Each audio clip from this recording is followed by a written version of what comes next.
이 지점에서는 꼭 이거 말씀드리고 싶어요. 예.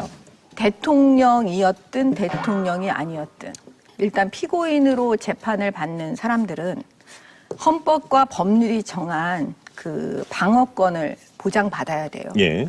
근데 지금 박근혜 대통령이 일주일에 4번 지금 재판을 하고 있거든요. 그럼 보세요. 변호사를 하는 사람들은 다 알아요. 이건 말이 안 된다는 거를.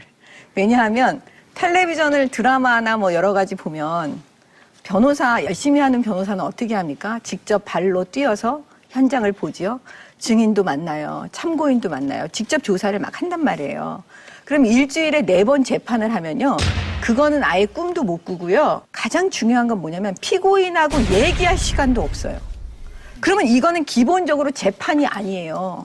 방어권을 보장해 주지 않겠다라고 선언하는 거예요, 법원에서. 그러면 이건 무슨 재판이겠어요?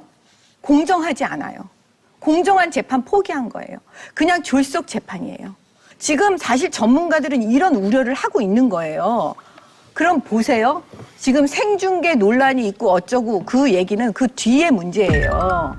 방어권 보장을 하고 공정한 재판이 될 수 있도록 하고 졸속 재판을 안 해야 되고 그러고 나서 그 다음에 생중계를 허용하냐 뭐 마냐 그 논의가 들어가야 되는 거거든요. 근데 이미 1절에서 다 지금 안 지켜지고 있는 거예요. 결국은 특검이 수사한 대로 특검이 주장하는 증거대로 재판하겠다는 게 지금 법원의 입장인 것으로 보여지는 거예요. 그다음에 또 하나는 뭐냐면 박근혜 대통령 사건은요. 이렇게 빨리 진행해서 할 수 있는 사건이 아니에요. 이미 다 보여주고 있잖아요.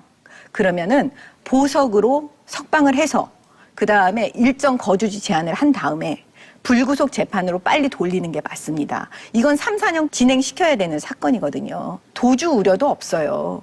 그냥 재판받는 피고인에 불과해요.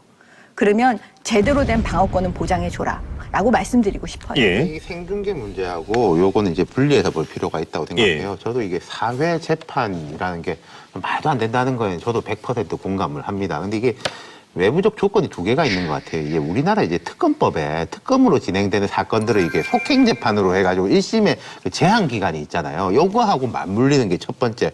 그럼에도 불구하고 피고인에 대한 방어권이 더 우위에 있지 않은가? 저도 이제 그런 편이에요. 이것은 박근혜냐 뭐 다른 사람이냐 문제가 아니라 보편적인 인권이니까요. 근데 이 두 번째 또 하나 지적하고 싶은 게 하나가 있는 게 박 전 대통령 측 변호인 측의 어떤 전략에 대한 걸 하나 좀 지적하고 싶은 게 있는 게 이분들이 여기에 대해서 좀 적극적으로 항변을 하고 그리고 이 재판 과정에서 검찰이 이제 논고에 대해 가지고 뭐 논리적으로 대응을 하고 증거를 가지고 와가지고 이렇게 논쟁을 하는 거면은 재판이 충분히 길어질 수가 있는데 좀 그렇지가 않고 모른다.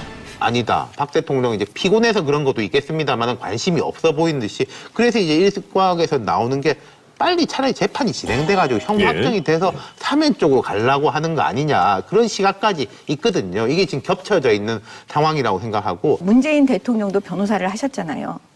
아마 본인이 너무 잘 알고 있을 거예요. 이런 재판은 말이 안 된다는 걸.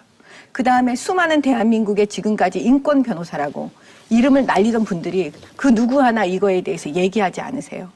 저는 이 지점이 되게 슬픈 것 같아요. 동의하는 게 이걸 왜 빨리 결론을 내려고 할까라는 겁니다. 아주 오랫동안 재판을 해야 되는 문제인 것이죠. 그리고 거기에 대해서 맡겨두고 아주 재판을 철저하게 해가지고 사실을 밝히는 게 저는 중요한 것이지 그분이 박 전 대통령이 어떤 선고를 받고 그 내용이 어떻게 뭐 국민들에게 보이고 이런 것들은 과연 그게 재판의 본질인가 이런 생각이 들어요. 예. 타이밍이 중요하죠. 그러니까 뭐 국민의 알 권리 차원에서 재판을 공개하자. 문재인 정권의 국정과제 1호는 적폐청산이고 공소권 유지다. 어이없는 얘기죠.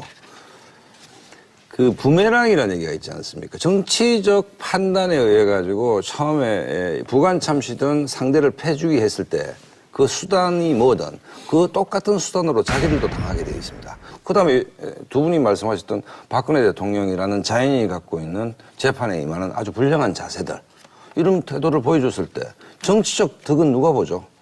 문재인 정부는 왜 공소권 유지를 첫 번째의 국정과제로 했겠습니까? 박근혜는 언제든지 배고프면 꺼내서 당 떨어지면 먹을 수 있는 사탕 같은 겁니다, 이게. 언제든지 꺼내고, 게다가 카메라 좀 물리면 요즘 뭐 종합편성 채널이나 박근혜 대통령 법정 출두한 모습 매번 생중계하듯이 보여주지 않습니까?